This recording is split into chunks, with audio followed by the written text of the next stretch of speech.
Connecting Entrepreneurial Communities program in its current state actually is an evolution over time. I believe it started out as a traditional conference as creating entrepreneurial communities back maybe 10 years ago or so. That evolved into something that sounds very similar to the ECAP program that you have here. We're working with communities to develop programs around and have facilitated coaching and different, actually many of these things here, I'm taking notes like crazy because a lot of the things that you are talking about here are things that are being talked about in our communities back in Michigan.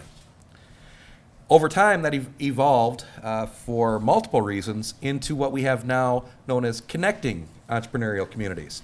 It's a great statewide conference that we bring folks into communities, entrepreneurial communities, many of which were involved in the process along the way. And we actually embed the conference itself into the town.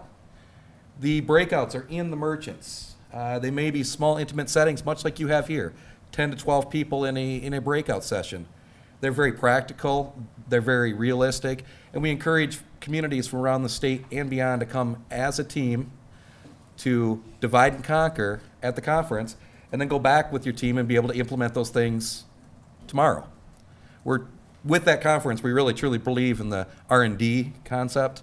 As I learned in my days as an executive director of a chamber of commerce, R&D meaning rip up and duplicate. If it works somewhere else, feel free to take it. Just properly cite that according to whatever standards you use. But the simple fact is that that's what we're all in this together. We all have the same issue that we're trying to drive and serve our communities, make things better, and we know we need to change, or we know what the alternative is. So, if another community is doing really, really well, why not take some great things and implement them in our communities?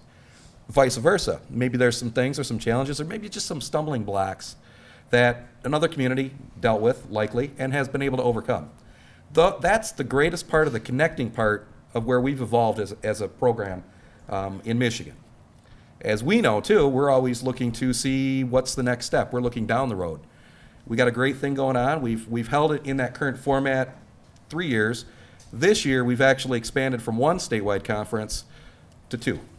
It's either going to, as our team coordinator puts it, it's either going to be the greatest thing we ever did or the biggest mistake we ever made. But the fact is that this program and the success of the program has grown in such a way that we had communities coming to us saying we want to have this conference, and if we can't have it this year, we want to have it next year. We really think the value of not only the conference coming in, but the connecting, sharing, and learning it's been so great that they really wanted to be part of this, and they will continue to be part of it going forward.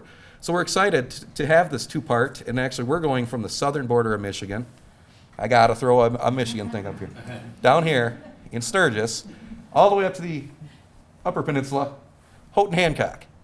So we're going to run those on 2 separate weeks in the month of October with our conference in between there. So we'll be on the road quite a bit. But the greatest part about that is we get to have a better pull, and that was actually by the evolution of the program. So we're really excited. It's a lot of great things.